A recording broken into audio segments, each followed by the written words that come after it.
Hey there. The reason why I've been gone for the last few days and I haven't uploaded any vlogs is because I was at a 4 day leadership conference. It was the McDonald Cadet Leadership Conference. It was hosted here at West Point by the Secretary of Veterans Affairs, Secretary Robert McDonald, and his wife Deanne. And let me say that that was a fantastic, transformative experience. Wow. So that's where I was over the last few days. And I've been thinking, what is the best way for me to share what I've learned with my community, with all of you? And I thought, you know what better way than a video?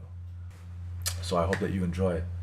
And before I move on to that segment of the video, I just wanted to say thank you so much to the McDonald family, to Mrs. Contreras Sweet, who was my panel leader, and to Dr. Boroff, my leadership psychology teacher, who pushed me in the direction to participate in the conference in the first place.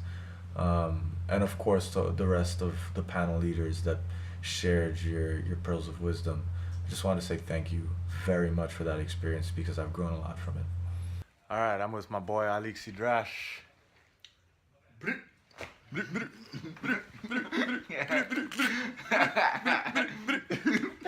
We were talking about success and how it is, like, you define it from different people's perspective.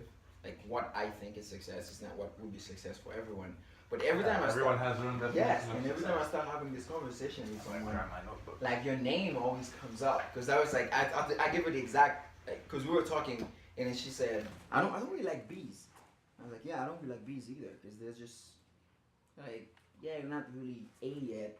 You're not dumb enough to get a C, but nah, here's a B. You know, just get a B and sit down, like, kind of thing. And then she was like, yeah. And then at the end we started talking, and I was like, but you still have to remember that it is still very, very subjective.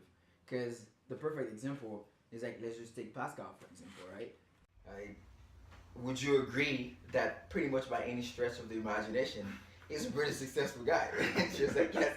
Well, he has bees. It's just like swimming in there. Like, Is that a compliment? Or no, what I told her is that if like the effort it would take to get to an A is probably like 1 or 2 more hours of studying a night for you.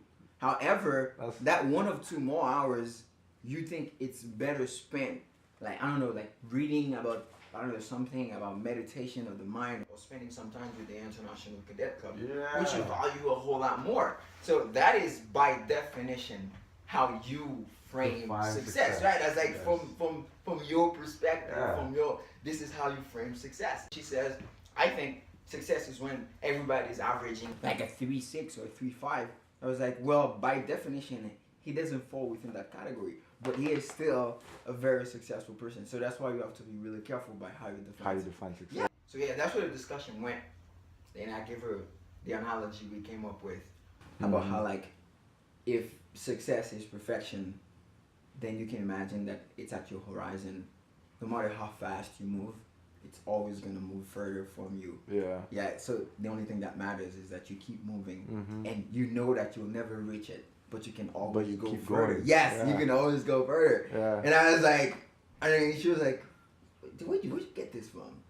I was like, yeah, Pascal and I came up with this. She was like, really? I was like, yeah, we was just like talking. And then I was like, that's when I said, yo, we need to talk about this. Yes. Yeah. You know, it's funny that you brought that up with her, because it just so happens to be that the conference we went to was, like, the theme was from failure to inspiration and change. Okay, that's a big deal.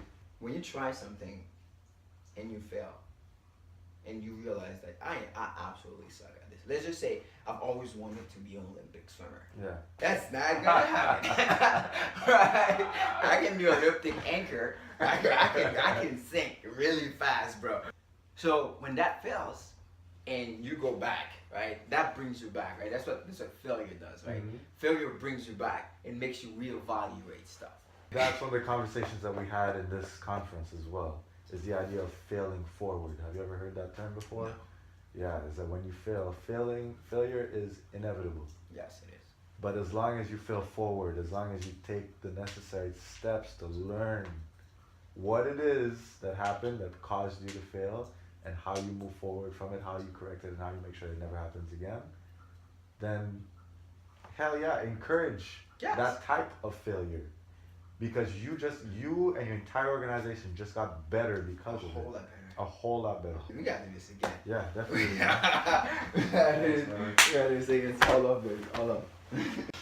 See, that's why I love my brother Alex. This is exactly why. That's love, people. That's love. That is love. That's love.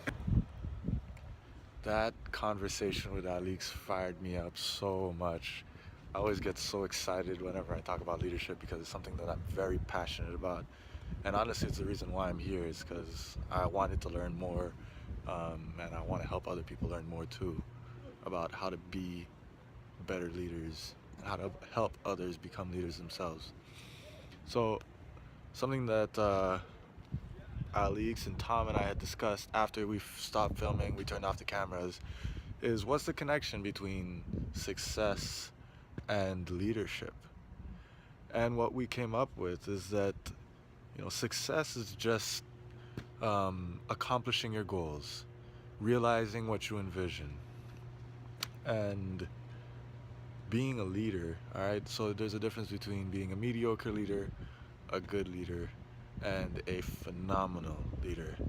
And a mediocre leader is somebody who will come up to the person or the people that they lead and help them identify their goals and then help them accomplish them. Right? So they're just helping them do something that they can already do. A good leader is someone who will help the individuals that they lead not only identify their goals, but then set them higher than they would have originally, that they could ever envision on their own. Take them to new heights. That's what a good leader does. But what does a phenomenal leader do? A phenomenal leader is a person who will take the organization, take the community, take the people that they lead, and help completely deconstruct the idea of what it means to have limits. To help them realize that they are limitless, that there's no ceiling, that you can accomplish anything that you set your mind to. That is what a phenomenal leader does. And that's the link between success and leadership. So I thought it was important enough for me to add that as just a final recap of that whole conversation. I hope you all have a phenomenal night, and I will see you at the next episode.